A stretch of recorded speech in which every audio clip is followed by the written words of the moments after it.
You will respect my authority!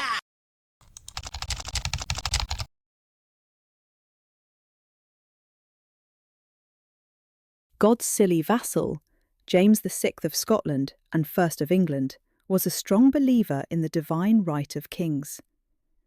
This was the idea that he had been chosen by God and should not, and could not, be challenged by anybody on earth. The king was above the law, and criticising him was not only treason but blasphemy. While King of Scotland, he popularised the theory through writing the books The True Law of Free Monarchies and Basilicon Doron, God's Gift. Both Prince Henry and Prince Charles were raised to share their father's dogma. The Scottish Parliament resented and denounced the divine right of kings. The Presbyterian Church and many Scottish nobles believed that only God had the right to judge them. James VI always struggled to assert his authority in Scotland, and he would fare little better in England. He introduced bishops into the Scottish Kirk to enable him to have more control.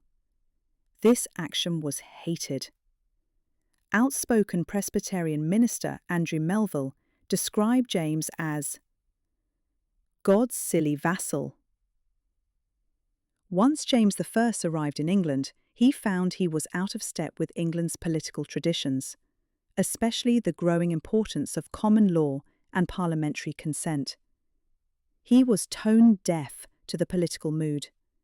As he would discover, Parliament in England had a vice-like grip on the purse strings and would expect more respect from their new king.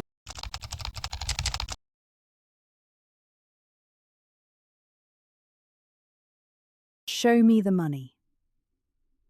First things first, James I was a family man with a wife and 3 children. His predecessor, Elizabeth I, was famously single. Inevitably, his outgoings were going to be greater. He would be asking Parliament for more supply, money. With a little bit of consideration and compromise on both sides, this should not have been a huge issue, right? James I loved parties, giving gifts to Scottish supporters and promoting favourites. George Villiers, aka the Duke of Buckingham, is the most famous, to positions of power. Banquets often cost more than £3,000. Now, it is important that a king lives like a king, not a pauper. But James added to the debt left by Elizabeth I. Some estimates suggest he doubled the debt by 1625. I bet Charles I was grateful for that. Not. As his book writing shows, James I was not a stupid man. The wisest fool in Christendom, possibly. But he had no intention of being dictated to by a bunch of Sassenachs. He used legal but unscrupulous methods for raising revenue. These included feudal levies and monopolies. They brought in money, though nowhere near what he needed, which meant he had to work with Parliament. Some sittings of Parliament have nicknames. 2 during James I's reign deserve noting. In 1614, the addled Parliament was so called because, during its 8-week sitting, nothing was achieved. No supply was granted and no legislation passed. The second, the Happy Parliament, was so called because James I was too ill to attend, and Prince Charles took the lead, ceding to Parliament on the issue of the Spanish match. It is fair to say that this honeymoon period for Charles and Parliament did not last very long.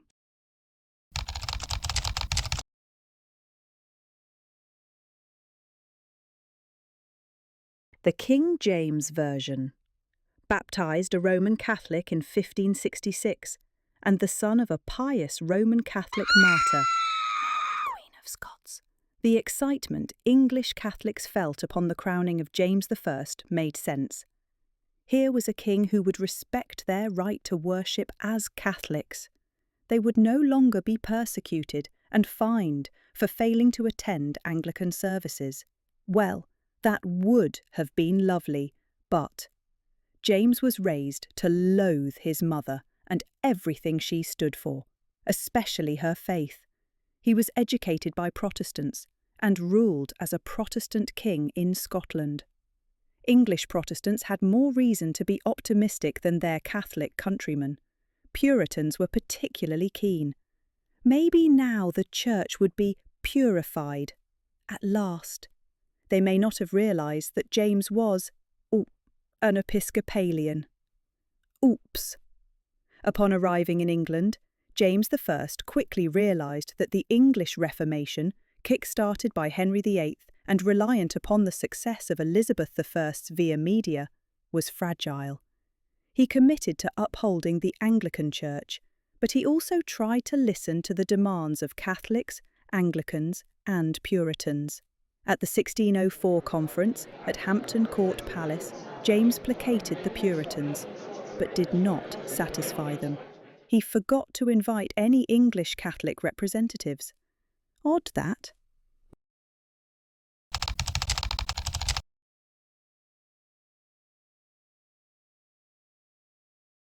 Religious extremism.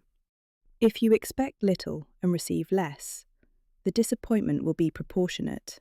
However, if you expect a lot and receive nothing, the disappointment may morph into a Godzilla of grievance. Such was the case with both the Puritans and English Catholics. After the conference at Hampton Court Palace, James I enforced strict conformity with the Anglican Church. Any dissidence was punished. Puritan ministers were censored, fined, and dismissed if they dared to criticise James or the Anglican Church. This created extremism, but not terrorism. Some Puritans decided that emigration was the best option and left for Holland and North America. In England, we call these emigrants the Pilgrim Fathers. In America, they are known as the Founding Fathers. Those who stayed simmered with resentment. Remember, the 5th of November. Every year bonfires burn. There is a frenzy of fireworks, and pets quake in terror. Why does this happen? England is celebrating the failure of a terrorist plot. The conformity enforced on the Puritans was also enforced on English Catholics. Not attending Anglican church services would result in recusancy fines. In addition, English Catholics found their civil rights being eroded. A group plotted to assassinate James I and his son, the Prince of Wales. Short story, they failed. However, in the public consciousness, it proved, as had plots during the reign of Elizabeth I, that all Catholics were extremist terrorists. Anything Catholic was un-English and to be distrusted. Curious, you might find it interesting to Google the gunpowder plot as a conspiracy theory. I did. Was it a false flag? Careful not to fall down the rabbit hole.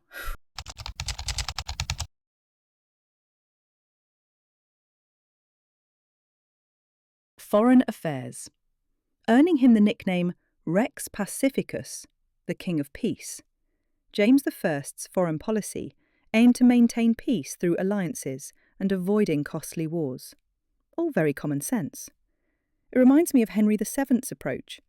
Both men were paterfamilias of new ruling dynasties, and both needed stability to establish themselves.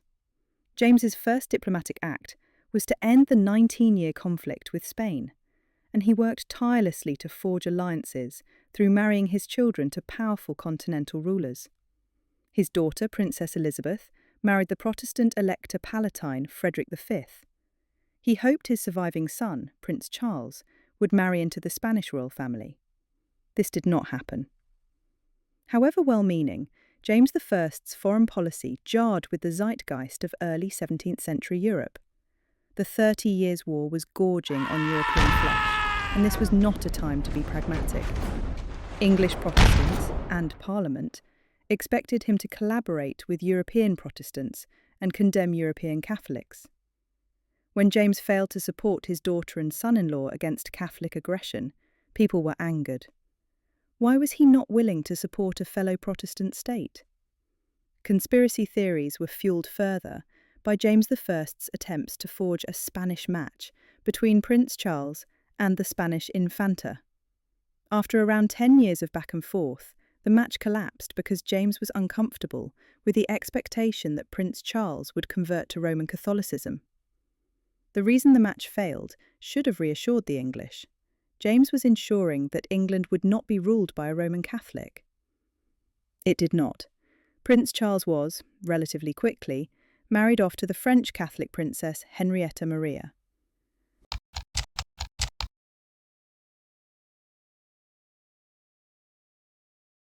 Summary. When James I died in March 1625, many had high hopes of his son, Prince Charles. The relationship between James and Parliament was awful, with neither respecting the rights and responsibilities of the other. This would need careful management by the new king, especially as he would need to ask for their support in reducing the 7-figure debt left by James. Charles I would also need to decide whether to stand by his father's favourite and his friend, the Duke of Buckingham, even though the man was symbolic of all that was corrupt in Jacobean England. Catholics were public enemy number one. Puritans harboured resentment. Though James avoided war and aimed for diplomatic stability, his failure to support Protestant causes abroad and his advocacy of Catholic alliances created a legacy of suspicion. Throw into this toxic mix the inevitable conflicts of interest that came with the union of Scotland and England, and Charles I would need to speak softly and carry a big stick